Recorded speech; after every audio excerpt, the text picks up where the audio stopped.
Dear students, BSc part second physical chemistry unit third के दूसरे video में, पहले वीडियो में हमने देखा था फेज, उसकी परिभाषा और उसके बहुत सारे एग्जाम्पल्स। साथ ही हमने ये भी पढ़ा था कि फेज रूल क्या होता है और फेज रूल की परिभाषा हमने पढ़ी थी। अब इसी का तीसरा जो हमने फेज रूल में F equals to C minus P plus 2 जो यूज किया था, उसमें C शब्द जो आया था, C का मतलब होता है कंपोनेंट या घटक। कंपोनेंट या घटक की परिभाषा क्या होती है? किसी विषमांगी तंत्र की साम्य अवस्था पर घटकों की संख्या स्वतंत्र रूप से परिवर्ती अवयवों की वह न्यूनतम संख्या है जिसकी सहायता से प्रत्येक प्रवस्था के संगठन को रासायनिक समीकरण के रूप में व्यक्त किया जा सके। फिर से देखिए परिभाषा, किसी विषमांगी तंत्र की साम्य अवस्था पर घटकों की संख्या स्वतंत्र रूप से परिवर्ती अवयवों की वह न्यूनतम संख्या है जिसकी सहायता से प्रत्येक प्रवस्था के संगठन को रासायनिक समीकरण के रूप में व्यक्त किया जा सके। यानी यदि हम कोई केमिकल रिएक्शन लिखना चाहें तो हमें न्यूनतम कितने रासायनिक सूत्रों की आवश्यकता पड़ेगी, उसे ही हम कंपोनेंट या घटक के नाम से जानते हैं। यहाँ पर जो है आपको 5-6 एग्जाम्पल देखने को मिलेंगे।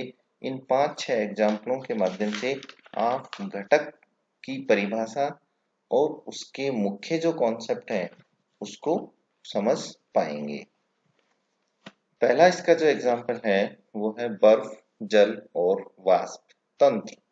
हमारे पास 3 प्रवस्थाएं हैं। एक प्रवस्था में बर्फ है, दूसरी बर्फ के साथ में पानी है और पानी जो है वाष्प।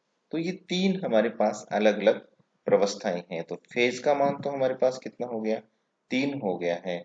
लेकिन यदि हम जब कंपोनेंट की बात करें या घटक की बात करें तो यहाँ पे जो घटक है वो हमारे लिए होगा 1। ये कैसे हुआ? अब यहाँ हम देखते हैं कि जब बर्फ, जल और वाष्प तीनों आपस में साम्य अवस्था में हैं तो हमने इसको रिप्रेजेंट किया है H2O, S फॉर सॉलिड बर्फ के लिए आ गया, H2O लिक्विड जल के लिए आ गया और H2O गैस के लिए आ गया। तो यहाँ पे हमने ये देख रहे हैं कि बर्फ, जल और वाष्प तीनों को प्रदर्शित करने के लिए हमने एक ही रासायनिक सूत्र H2O को काम में लिया है। अतः यहाँ पर फेज 3 है। एक ठोस H2O है, दूसरा द्रव H2O है और तीसरी फेज हमारे पास गैस H2O है। लेकिन तीनों प्रवस्थाओं को हम एक ही सूत्र H2O के द्वारा अभिव्यक्त करते हैं। अतः जितने हमें पूरे जो तंत्र को या जितनी भी फेजेस हैं उनको रिप्रेजेंट करने के लिए हमें कितने रासायनिक सूत्रों की आवश्यकता पड़ेगी, वही हमारे लिए क्या होता है? कंपोनेंट होता है। तो इस साम्य अवस्था में बर्फ, जल और वाष्प जो तंत्र है इसमें हमें एक ही सूत्र H2O की आवश्यकता होती है। अतः यहाँ पर कंपोनेंट जो है 1 होता है। अब एक और एग्जाम्पल की हम बात करते हैं। दूसरा एग्जाम्पल हमारे पास है ठोस अमोनियम क्लोराइड। ठोस अमोनियम क्लोराइड को जब हम गर्म करते हैं तो ठोस अमोनियम क्लोराइड पहले गैसियस अमोनियम क्लोराइड में परिवर्तित होता है और गैसियस अमोनियम क्लोराइड है वो अमोनिया प्लस HCl में कन्वर्ट हो जाता है। यहाँ पर हमें 2 प्रवस्थाएं देखने को मिलेगी। एक है ठोस अमोनियम क्लोराइड और दूसरी प्रवस्था है NH3 व HCl का गैसीय मिश्रण। यानी अमोनिया जो है HCl में मिक्स्ड अप है और यही मिक्स्ड अप जब आपस में दोनों मिल जाते हैं तो ये क्या बनाते हैं? NH4Cl गैसीय अवस्था। तो यहाँ पर हमें 2 फेजें देखने को मिलती हैं, ठोस अमोनियम क्लोराइड और दूसरा है गैसियस अमोनियम क्लोराइड, जो या तो NH4Cl गैस के रूप में होगा या फिर NH3 व HCl का गैसीय मिश्रण होगा। दोनों प्रवस्थाओं को एक ही अवयव NH4Cl द्वारा व्यक्त किया जा सकता है। अमोनिया व HCl की रस समीकरण मितीय मात्रा लेकर क्रिया कराने पर घटक एक ही होगा। यानी चाहे ठोस अमोनियम क्लोराइड है, उसको प्रदर्शित करने के लिए भी हमारे लिए रासायनिक सूत्र NH4Cl होगा। यदि यही NH4Cl गैसीय अवस्था में है तो भी हमारा रासायनिक सूत्र NH4Cl होगा। यदि हम इस NH4Cl गैस को NH3 प्लस HCl लिखते हैं तो भी ये वास्तव में जब दोनों आपस में मिल जाते हैं तो NH4Cl गैस ही बनाते हैं। तो यहाँ पे दो हमें फेजेस देखने को मिलती है, एक ठोस फेज है और दूसरी गैसीय फेज है। लेकिन जब हम दोनों फेजों में कंपोनेंट की जब हम बात करते हैं, घटकों की जब हम बात करते हैं, तो घटकों के रूप में जो है हमें घटक एक ही प्राप्त होता है। लेकिन इसकी शर्त है कि अमोनिया व HCl दोनों बराबर मात्रा में होने चाहिए, या इक्वेशन को बैलेंस करने वाले जो शुरू में अंक लिखे जाते हैं उनकी मात्रा के अनुसार ही हमें इनकी मात्रा लेनी पड़ती है, तब तो हमारे लिए घटक एक ही होगा। किसी एक अवयव की मात्रा यदि हमने ज्यादा ले ली, जैसे NH3 की मात्रा ज्यादा ले ली या HCl की मात्रा ज्यादा ले ली, तो यहाँ पर घटक दो हो जाएंगे, क्योंकि एक सूत्र जो है ठोस NH4Cl को रिप्रेजेंट करेगा, वही सूत्र NH4Cl गैस को रिप्रेजेंट कर देगा। लेकिन हमारे पास कुछ मात्रा में जिसकी मात्रा हमने ज्यादा ली है, चाहे वो NH3 हो चाहे HCl हो, उसको रिप्रेजेंट करने के लिए भी हमें एक और अन्य फॉर्मूले की आवश्यकता होगी।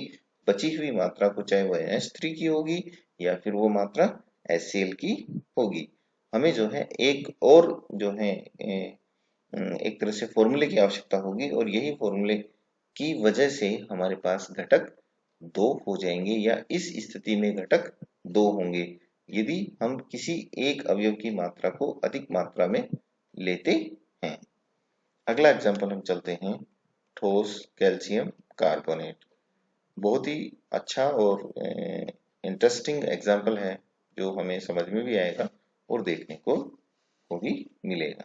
यहाँ देखिए, ठोस कैल्शियम कार्बोनेट को बंद तंत्र में जब हम गर्म करते हैं तो ये साम्य अवस्था यहाँ पर डेवलप हो जाएगी, और साम्य अवस्था जब डेवलप होती है तो उस स्थिति में हमारे पास सूत्र होता है कैल्शियम कार्बोनेट CaCO3S, और ये टूट करके दो भागों में बढ़ जाता है, कैल्शियम ऑक्साइड और CO2। यहाँ पे देखिए कैल्शियम कार्बोनेट ठोस है, कैल्शियम ऑक्साइड ठोस है और CO2 गैस है।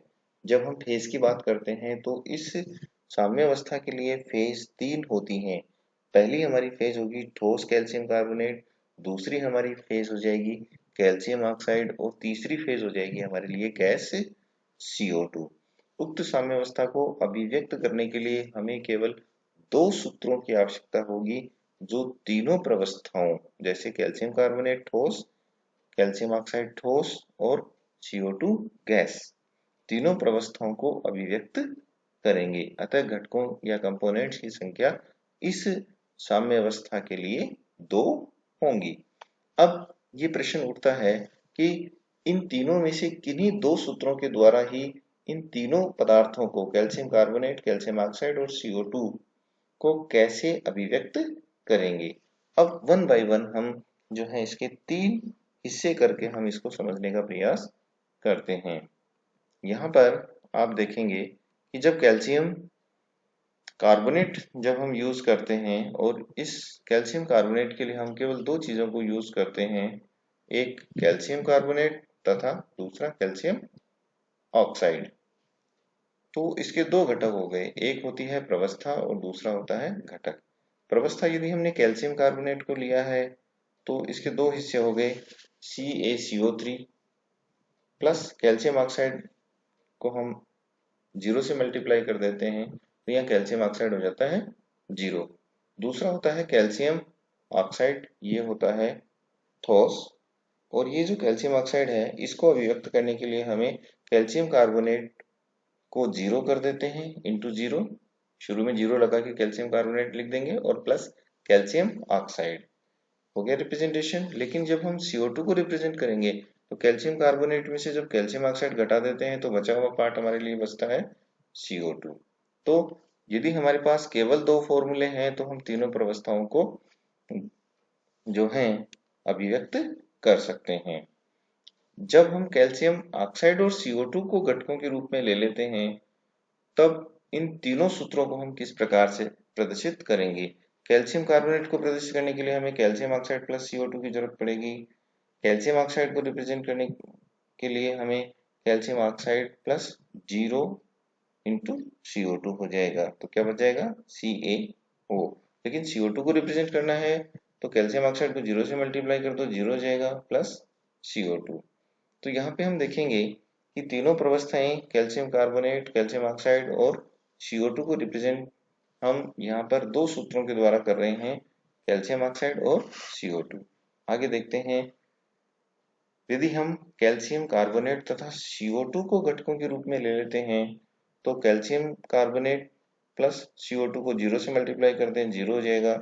कैल्शियम ऑक्साइड यदि हमें निकालना है तो कैल्शियम कार्बोनेट में से CO2 घटा दीजिए, कैल्शियम ऑक्साइड बच जाएगा। और CO2 लेनी है तो कैल्शियम कार्बोनेट को 0 कर दीजिए और CO2 इसमें ऐड कर दीजिए। कहने का मतलब है, यदि हमारे पास 3 फेज हों और कोई भी दो रासायनिक सूत्र हों, चाहे वो कैल्शियम कार्बोनेट और कैल्शियम ऑक्साइड हो, कैल्शियम ऑक्साइड और CO2 हो, या कैल्शियम कार्बोनेट और CO2 हो, कोई भी दो सूत्र यदि हमारे पास मौजूद हैं तो हम तीनों प्रवस्थाओं की व्याख्या या एक्सप्लेनेशन कर सकते हैं। अतः इस साम्य अवस्था के लिए घटक जो है दो होंगे। आगे हम बात करते हैं सोडियम सल्फेट। सोडियम सल्फेट जल तंत्र में विभिन्न प्रवस्थाएं जैसे sodium sulphate 7H2O, sodium sulphate 10H2O, sodium sulphate solution, बर्फ तथा वाष्प हो सकती हैं। इस प्रत्येक प्रवस्था के संगठन को सोडियम सल्फेट तथा H2 के पदों को प्रदर्शित किया जा सकता है, या H2 के पदों में ही हम इसको प्रदर्शित कर सकते हैं। अतः कंपोनेंट्स की संख्या हो जाएगी 2। यहाँ देखिए Na2SO4 7H2O हो तो हमें फॉर्मूला चाहिए Na2SO4 और H2O। अगर Na2SO4 10H2O हो तो भी हमें फॉर्मूला चाहिए Na2SO4 और दूसरा H2O। Na2SO4 का सॉल्यूशन हो तभी हमें वाटर की जरूरत होगी, बर्फ हो तो भी हमें वाटर की जरूरत होगी, और वाष्प हो तो भी हमें वाटर की जरूरत होगी या H2O की जरूरत होगी। तो इस प्रत्येक प्रवस्था के संगठन को सोडियम सल्फेट Na2SO4 तथा H2O के पदों में अभिव्यक्त या प्रदर्शित कर सकते हैं। अतः कंपोनेंट्स या घटकों की संख्या कितनी होगी? 2 होंगी। कॉपर सल्फेट के साम्यावस्था की हम बात करें, CuSO4 5H2O है। कॉपर सल्फेट में से दो जल के अणु बाहर जब निकल जाएंगे तो रह जाएंगे 3H2O प्लस 2H2O बाहर। ये 2H2O गैसियस अवस्था में आ जाएंगे, जबकि ये कॉपर सल्फेट 3H2O जो है सॉलिड स्टेट में है। Copper sulphate 5H2O CuSO4 5H2O solid state में है। तो उपरोक्त साम्यावस्था केवल दो रासायनिक सूत्रों के द्वारा ही अभिव्यक्त कर सकते हैं। जैसा कि हमने एग्जाम्पल बी में देखा, वहां पे क्या था, Na2SO4 और H2O। यहाँ पर हमें दो रासायनिक सूत्र कौन कौन से आवश्यक होंगे, CuSO4 और H2O। इन दोनों सूत्रों के द्वारा ही हम लेफ्ट हैंड साइड और राइट हैंड साइड के प्रत्येक जो भाग हैं या क्रियाकारक और उत्पाद हैं उनको हम अभिव्यक्त कर सकते हैं। तो इन पूरी इक्वेशन को, पूरी साम्य अवस्था को अभिव्यक्त करने के लिए हमें केवल दो सूत्र कैल्शियम सल्फेट व H2O की आवश्यकता होगी। अतः हम यहाँ पर घटकों की संख्या या कंपोनेंट्स की संख्या 2 होगी। धन्यवाद।